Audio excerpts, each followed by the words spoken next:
Hello and welcome to the History of Modern Greece. I'm your host, Daniel Roberts, and I'm here with my father, George, and our theme music is brought to you by Mark Youngerman.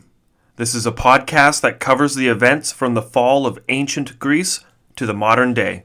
This is episode 22, Philip brings the wrath of the Romans.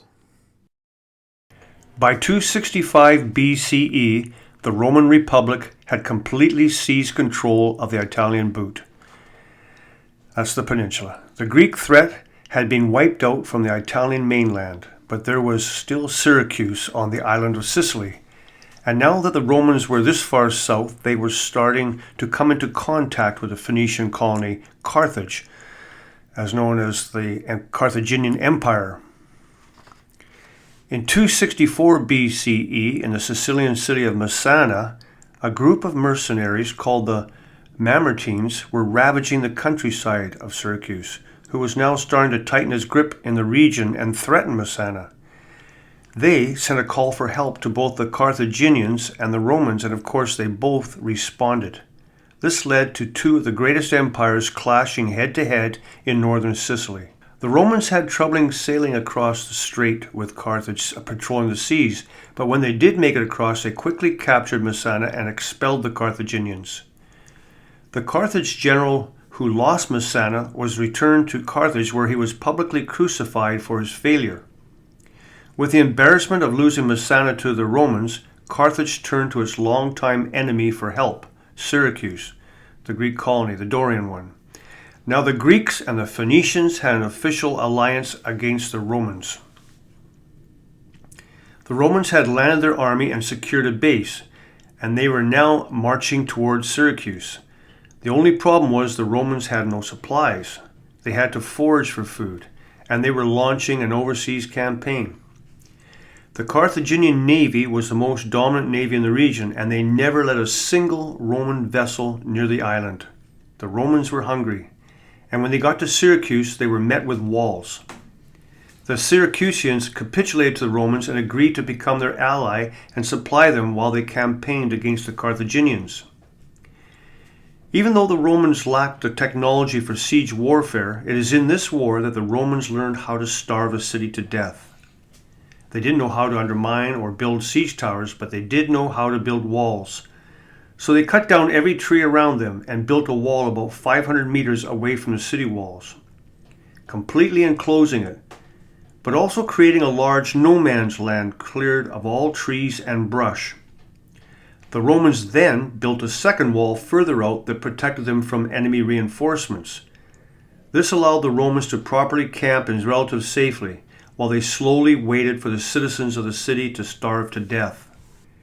At the beginning of the conflict, the Romans managed to capture a beached Carthaginian battleship and sent it back to Rome to be studied. The Romans ended up learning the entire mechanics of the Carthaginian ship and ordered the construction of an entire fleet. This was a bold move, as the Romans didn't even know if their designs were going to work in the field.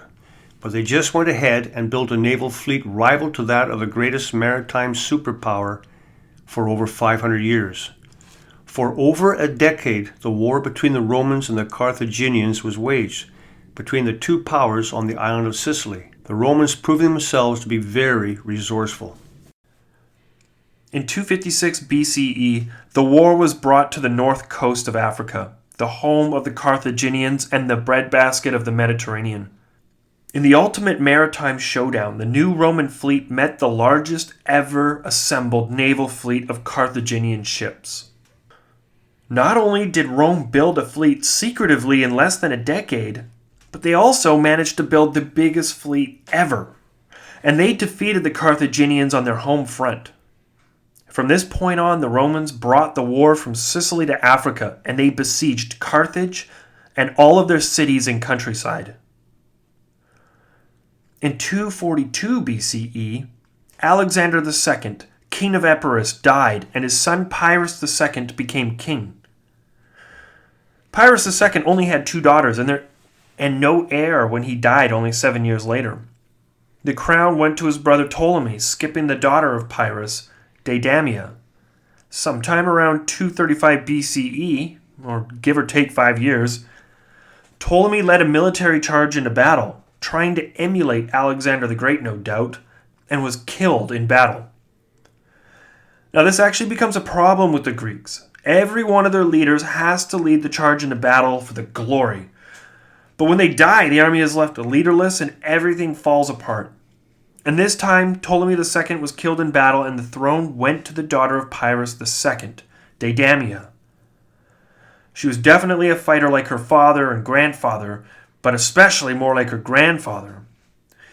And she led her kingdom into several campaigns during her reign.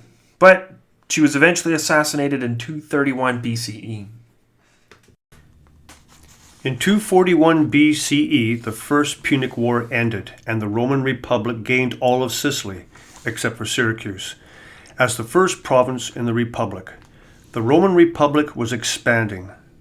One thing that made the Romans exceptionally dangerous was the fact that the official position of consul rotated every year. So there was only one shot at glory. Every single consul who came to power tried to conquer a new territory so they could have a triumph in Rome. And at this point, the entire Hellenic world was on the table. From this point in the story, the Roman Empire has its sights on all of the Greek world. The Romans were very paranoid of outside threats, and to them the Greeks were the greatest threat next door. But at this point in time, they were divided and fighting among themselves. There was Macedonia, the Seleucid Empire of Anatolia, Syria, and much of the Levant, and Ptolemy in Egypt and North Africa, not to mention all the Greek city-states. We haven't talked much about them, but Thebes and Athens and Corinth, they're still around, and mostly independent.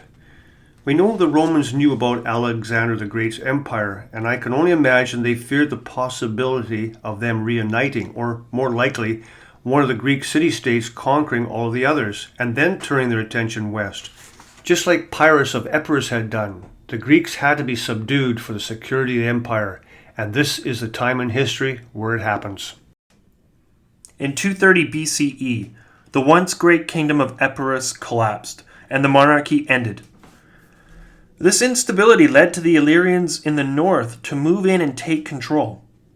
Up until this point, the Illyrians had been mostly a tribal people, but a king had risen to power after subduing all of his neighboring tribes through bloody combat, and as timing worked out, as it seems to do from time to time, the economic and political collapse of Epirus coincided with the rise of a barbarian king to the north. When the Illyrians invaded Epirus, it upset the stability of the region. Shortly after the Illyrian conquest of Epirus, their king died, and left the throne to his wife. The Queen of Illyria continued a reign of belligerence and sent raiders out across the sea, raiding small towns on the Italian coast and pirating merchant and fishing vessels in the Adriatic Sea, the water between Italy and Greece. This was something the Romans simply couldn't tolerate. The Roman Senate voted to send diplomats across the sea to make contact with the Illyrian queen. The Roman diplomats met with the queen and delivered her a message.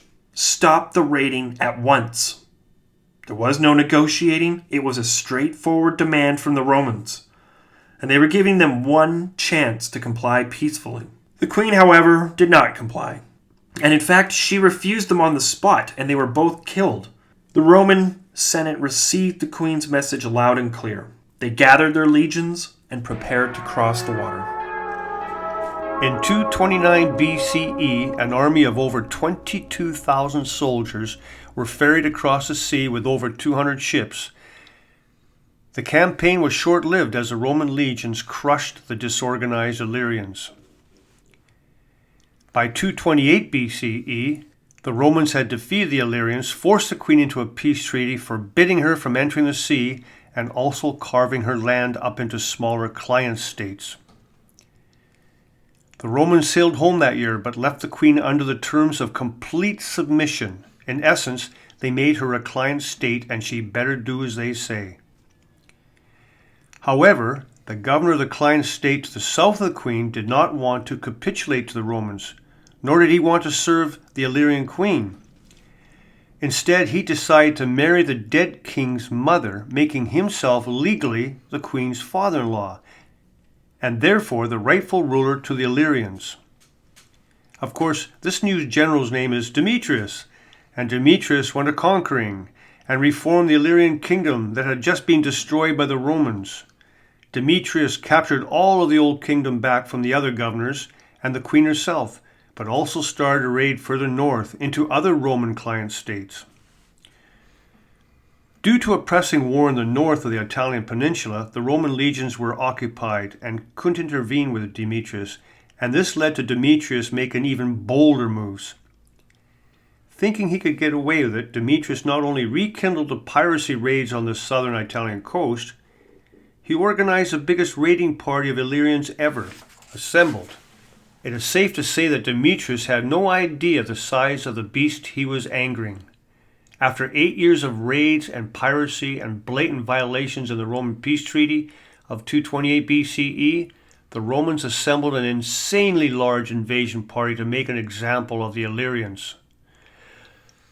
The Romans defeated the entire Illyrian army in only 7 days, and Demetrius fled the land in a ship to hide in southern Greece.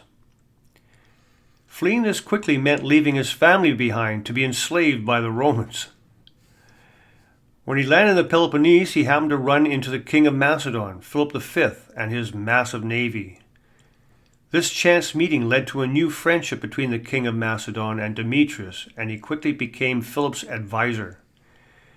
Philip the V was also on a quest to conquer the Greek peninsula, and he planned to use Demetrius' knowledge to his advantage. In hindsight, it is clear that this was a bad hire. In 220 BCE, Philip V went to war with the Aetolian League, which was a small band of Greek city-states north of the Peloponnese.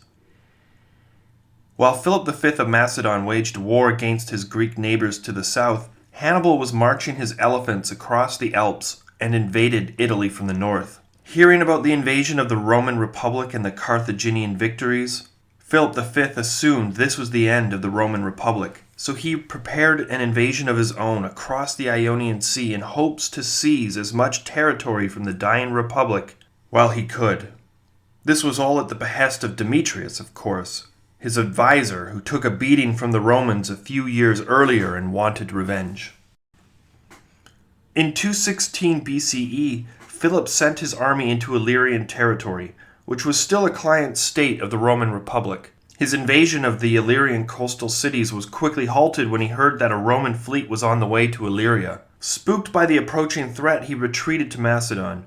However, the news of another Roman defeat from Hannibal made it to Philip V, and he couldn't resist any longer. He sent a diplomat into Italy to make contact with Hannibal and join forces. Upon arriving in the southern Italian coast, he was quickly captured by a Roman officer, was arrested, and sent to the Roman capital for corporal punishment. However, he managed to talk himself out of his chains by convincing the Roman officers that he was actually here to make an alliance with the Romans so they could work together to defeat Hannibal. And this worked, and he was set free, and after traveling across the peninsula, the diplomat finally made contact with Hannibal and signed an alliance between the Carthaginians and the Macedonians. Unfortunately for the Macedonian diplomat, he was captured by a Roman vessel on his way home, and they found the treaty between Hannibal and Philip V. There was no turning back now, and for the Romans this was devastating news, as they were on the brink of total annihilation, and now they had an even greater threat to their east. In 214 BCE, Philip V sent his entire army into Illyria to capture the coastal cities and bring them into his fold. During this aggressive campaign for the Macedonians, a messenger made it across the sea and sent for help from the Roman legionnaires. Philip was just about ready to send his army across the sea to invade the Italian coast when the legionnaires responded and sent their own war vessels across the water to repel the Macedonians from the Illyrian coast, taking back the crucial port cities required for launching a coordinated invasion against the Romans. Philip V was now on the retreat. However, he couldn't just end the war. The Romans wouldn't allow that to happen, so he marched his army north to try again. In 213 BCE, Philip V marched his armies across the northern mountains to attack the city of Epidamnus and conquered it and their neighbors. And he was fairly successful, taking huge parts of northern Illyria and several cities without any response from the Romans to the south. The Romans were still fighting Hannibal in their homeland and couldn't spare the land troops needed to stop Philip. However, in 212 BCE, Philip the V captured a port city in the north that was capable of staging a land invasion of northern Italy, and the Romans were forced to deal with the threat of the Macedons. But they couldn't afford to send soldiers there to fight him, so they decided that a different tactic would have to be used. In 211 BCE, the Roman Senate started sending diplomats to the other Greek city-states to the south of Macedon in order to stir up trouble for Philip at home. Diplomats were sent to the Aetolian League, who just finished fighting a war against Philip. They also sent diplomats to Sparta, Messenia, the old Helots, Elis, the Achaeans, and even Pergamon in Anatolia. The diplomats proposed a joint war against Macedon and promised the Greeks would be able to keep any city they conquered from the Macedonians as long as they gave the booty to the Romans.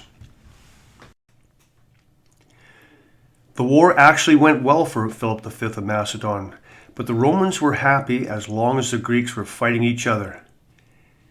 As Philip V defeated his armies, they tried to sign a peace treaty, but the negotiations were sabotaged by the Romans. They didn't want the Greeks to stop fighting each other just yet. In 205 BCE, the Greeks finally settled a peace treaty amongst themselves and the Romans, but the Romans never forgot the time Philip V tried to attack them while they were weakened.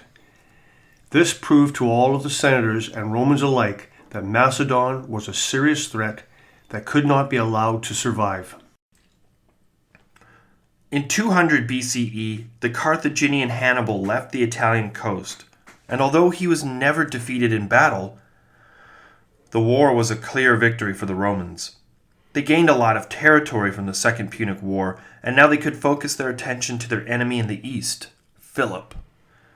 In the Greek world to the east, there was a balance of power that settled after the wars of the Diadochi, or Alexander's generals.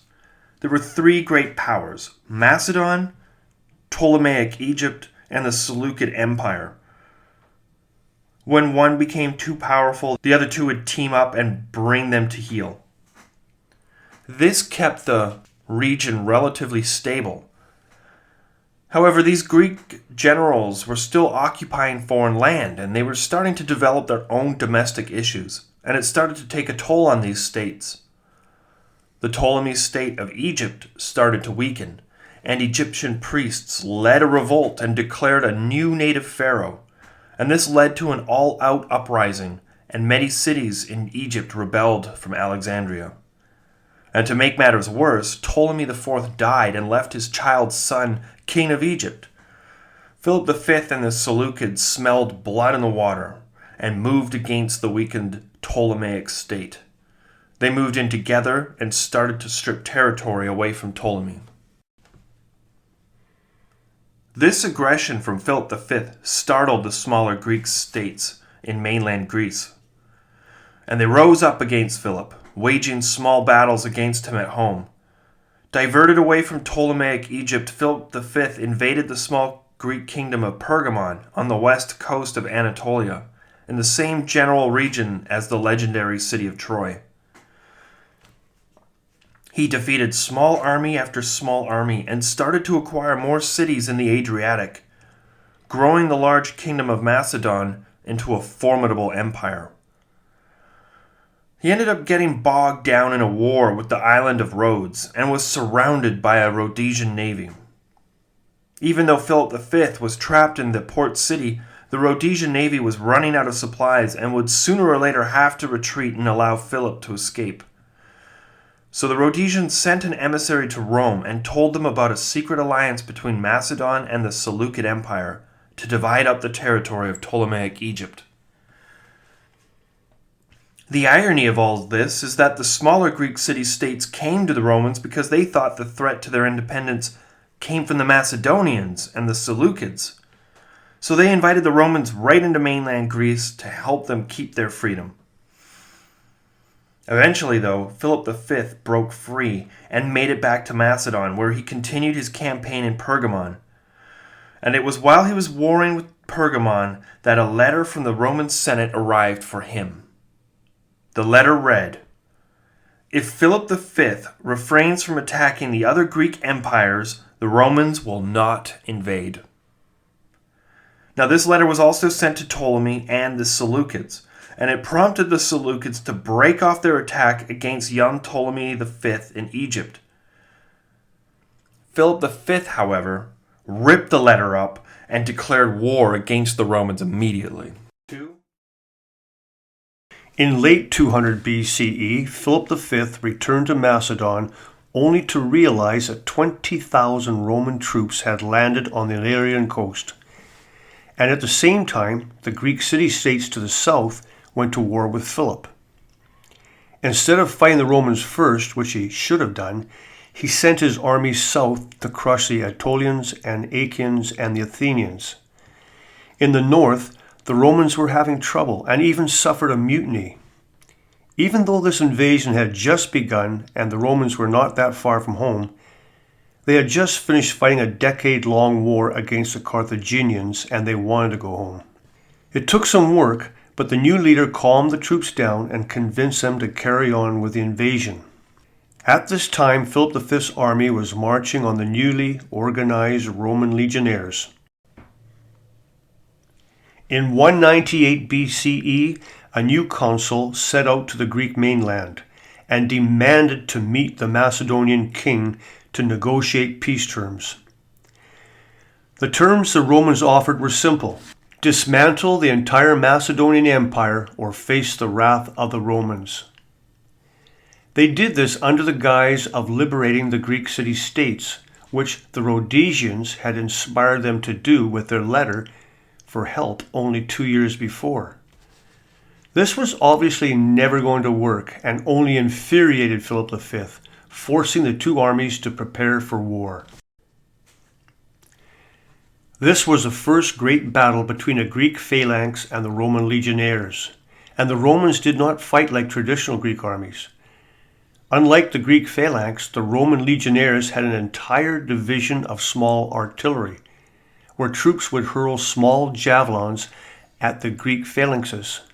They threw these weapons with speed and force so strong it could pierce a Greek shield, and sometimes pin the arms to the shields.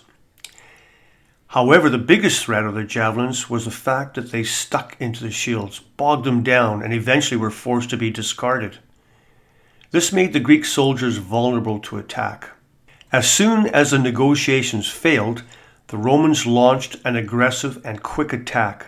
Sending their missile troops on the offensive, they quickly pinned the Greeks down before they could properly organize. And in the chaos, the Roman general sent the bulk of his army running around a large hill to flank the Greeks from the back. This resulted in mass casualties and a general retreat from the Macedonians, and the supply cart of Philip V was captured by the Romans. This defeat was the beginning of the end for the Macedonian kingdom. Winter came and the armies were forced to retreat to the nearest cities to recover over the winter months. The Roman legionnaires went to Boeotia and the cities around Achaia. In the spring of 197 BCE, the war picked up, and Philip V had raised a new army, consisting of really old and really young new recruits. The two armies met on a hill in an area called Kynoskephalae, or Cynocephalae. The Romans had over 20,000 soldiers, 2,500 missile troops, and even 200 war elephants. Although I'm not sure if these were African or Indian war elephants. I would assume they were African war elephants because of their conquest against Carthage. The Romans didn't fight alone. They had almost 10,000 Greek soldiers from the smaller Greek city-states. Philip V was fighting with a smaller army, but he still had over 25,000 fighting men. It was a very foggy day, and each army knew the other was out there, but they couldn't see them. So they both sent scouts up ahead to spot the enemy. And when they bumped into each other on top of a hill, they just immediately started fighting. they managed to alert their commanders that the other army was on the opposite side of the hill.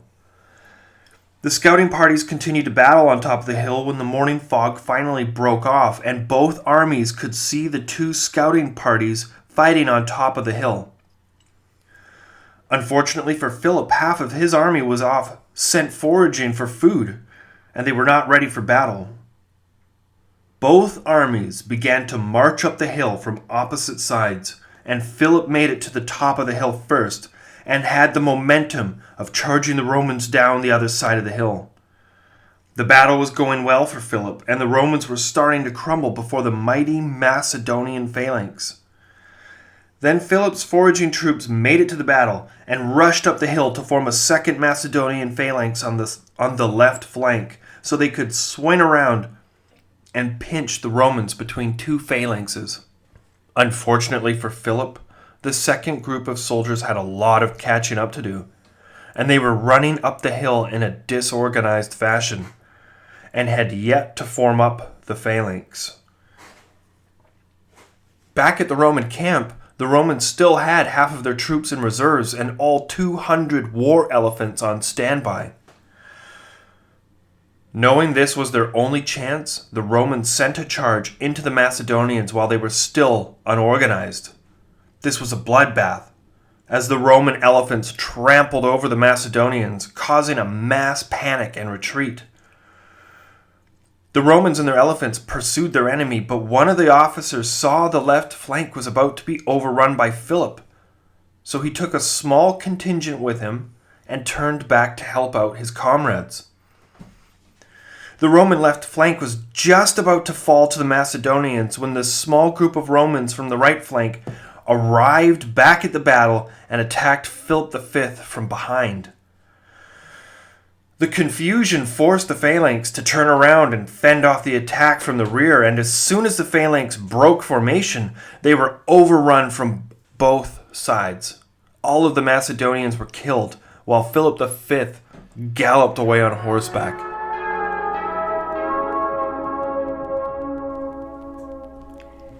In 196 BCE, Philip V was forced to sign a treaty, stripping him of all his lands in Greece, and was to pay an annual tribute to the Romans.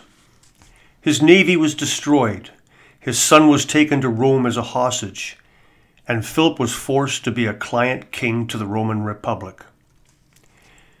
With Philip V defeated and Macedon no longer a threat, the Romans attended the Olympic Games in 196 BCE and declared themselves liberators of the Greek city-states from over 100 years of Macedonian rule.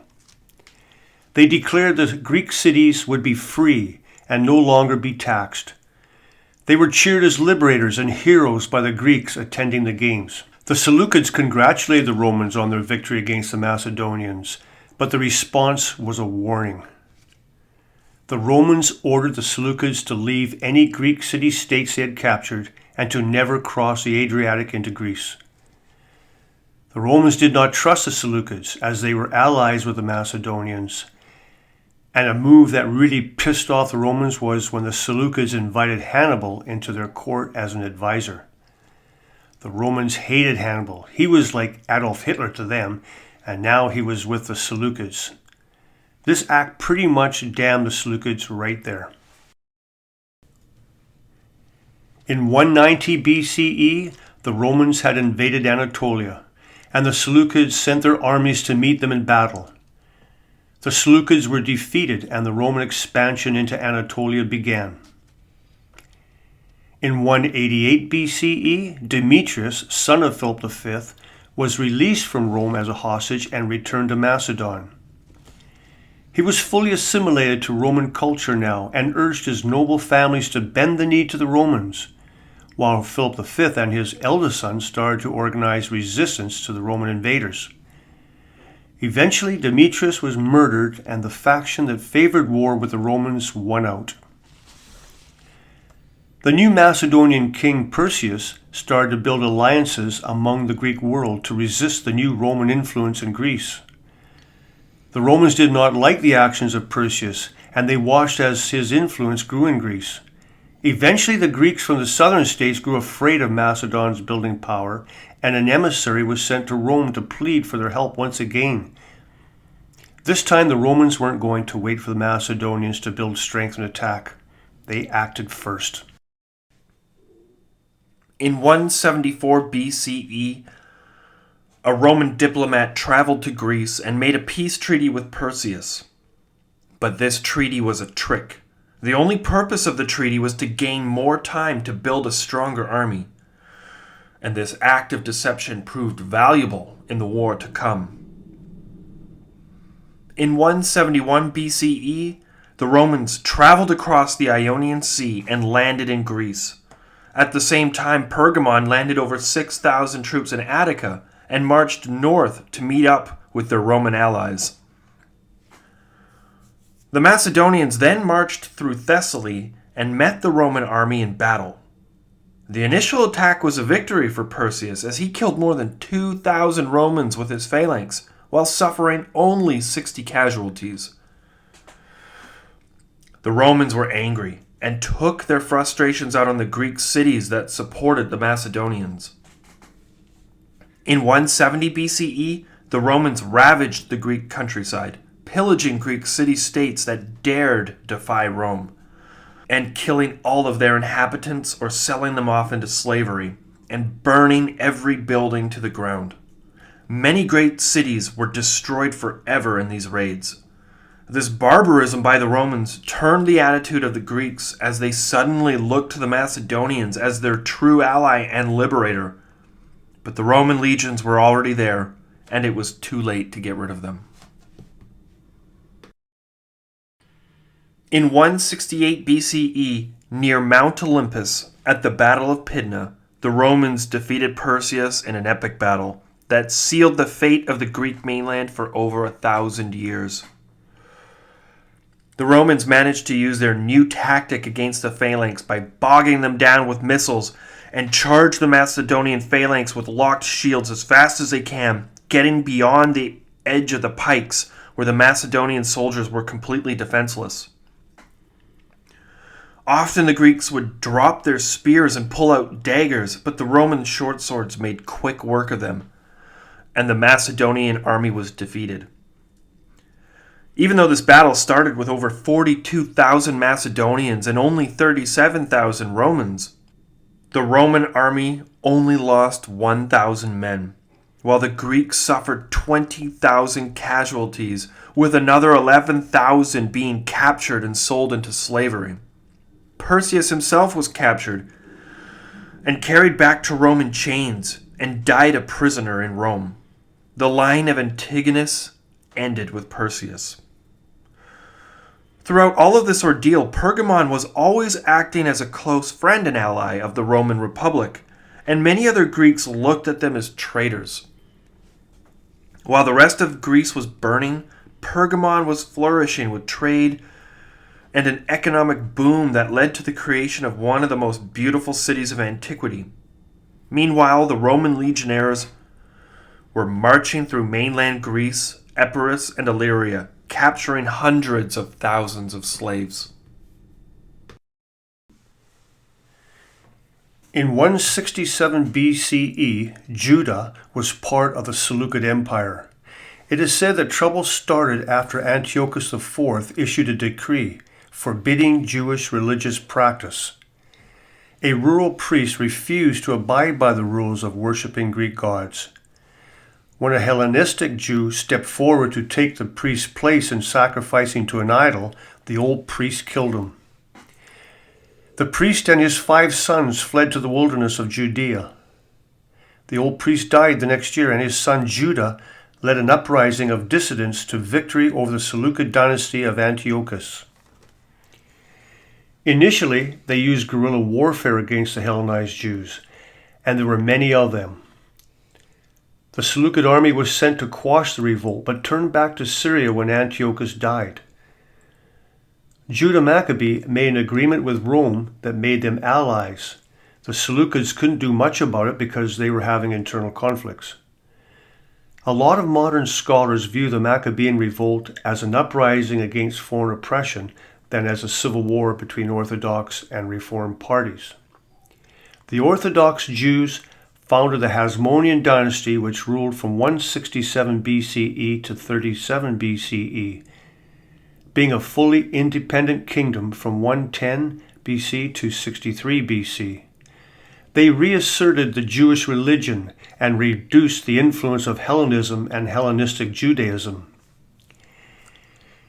Independent Hasmonean rule lasted until 63 BC, when the Roman general Pompey intervened in the civil war, making it a client kingdom of Rome.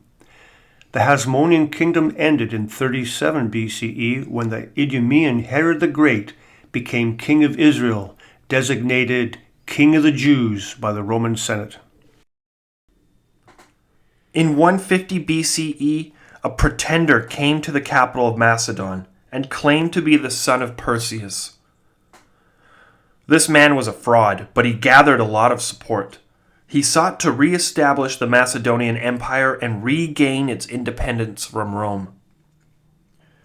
In 148 BCE, at the Second Battle of Pydna, the Romans crushed the Macedonians and fully annexed the kingdom and created the Roman province of Macedonia. This act triggered the Achaean League in the south, who saw the Romans as a threat to their sovereignty and gathered an army of their own to fight the Roman legionaries. And to think only a couple of decades before, the Romans were cheered as heroes and liberators at the games. Polybius blamed the nationalists of the ancient city-states for stirring up the population into starting a war with the Romans when they knew it was sure suicide. The Romans made quick work of the Achaean League, wiping them out almost immediately.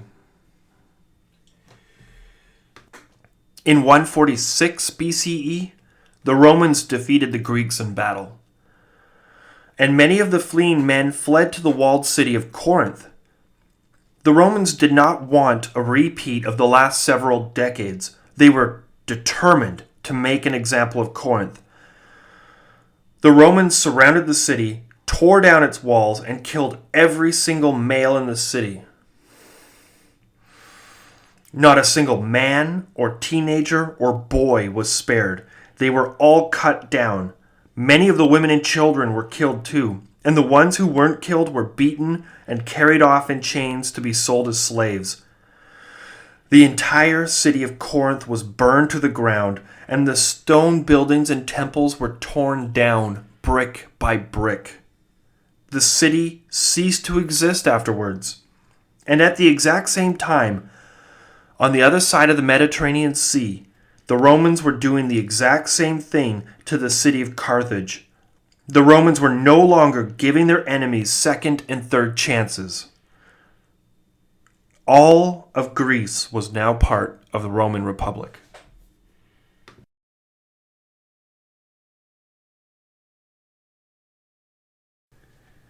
The remaining Greek kingdoms were slowly being conquered by Roman consuls, who were desperate to get their fame from conquering the rich kingdoms in the east and hauling back gold and riches and an army of slaves to be sold in the market.